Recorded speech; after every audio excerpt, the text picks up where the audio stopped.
And this right here is exactly what I'm looking for today.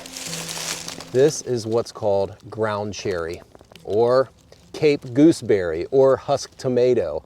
There are a lot of different common names for this particular little fruit. It's a relative of the tomatillo. If you're familiar with tomatillos, you know that they're covered in a papery husk, related to the tomato, of course.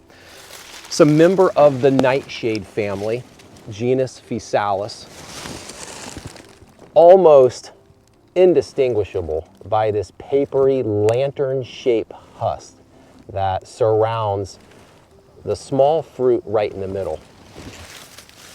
That is a key identifying feature of this particular wild edible plant, which is referred to most commonly as the common ground cherry. This particular one is the variety of the species smooth ground cherry. There are so many different species of this particular plant, but they all have one thing in common. All of the little fruits are covered in this little papery husk. In the spring, you get a bell-shaped yellow flower with a brownish purple splotchy, very center interior. And then that quickly turns into a green little papery lantern husk, and a green berry forms in the middle. Now, one thing you really want to note about these particular fruits and this particular plant is that you don't want to eat these fruits green. You want to wait until they are a nice golden yellow color, because these are a member of the nightshade family, and they do contain some toxins when they are unripe, and they can definitely make your stomach hurt, or even worse if eaten in quantity. But at this stage, you can see the plant is nice and dead and dying. And let me just reveal this particular one right here.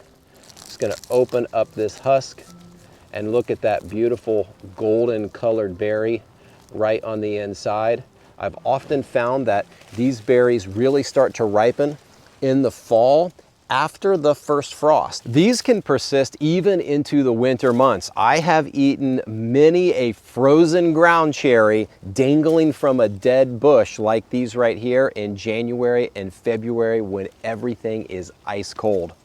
Taste-wise, these are absolutely delicious. They taste like a cross between a tomato and a lemon and a gooseberry, if you can imagine that.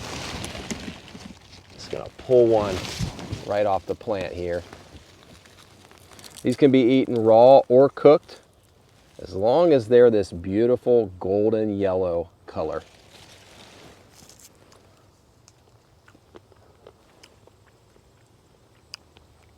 A little hint of tomato, but definitely on the tart side.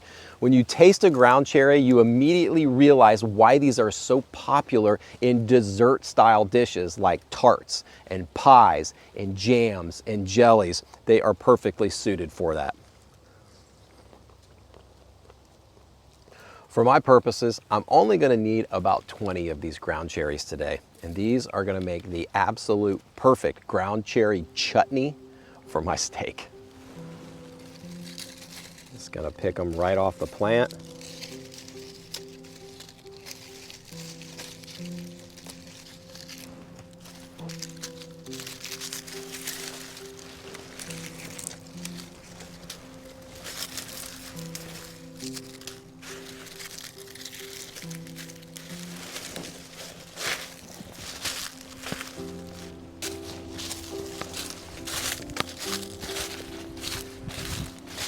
My mouth's watering just hearing that steak. But it's even going to be better with a wild ground cherry chutney.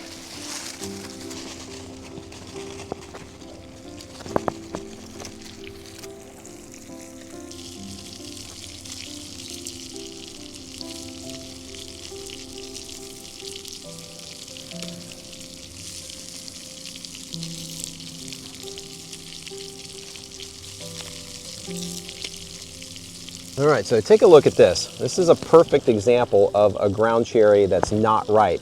See how it's got this greenish tint to it in comparison to these yellow ones? I'm gonna set this one aside. In fact, I can take this one with me and sit it on the counter at home and it'll ripen over the course of a few days.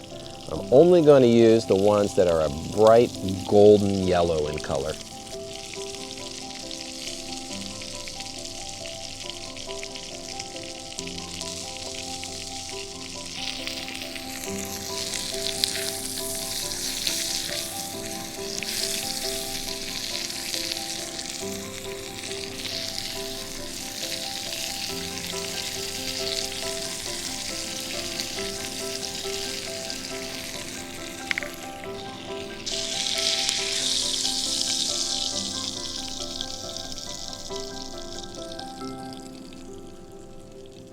While my steak's resting and my pan is still piping hot, I'm gonna go ahead and toss in my ground cherries.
All right, the moment of truth.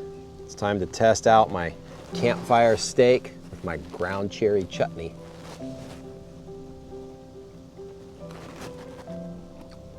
Oh man, not only is that steak awesome, but the sweet tartness of that chutney on top of that fatty steak. I wish you were here right now, because this right here is how you're supposed to enjoy a meal by a campfire.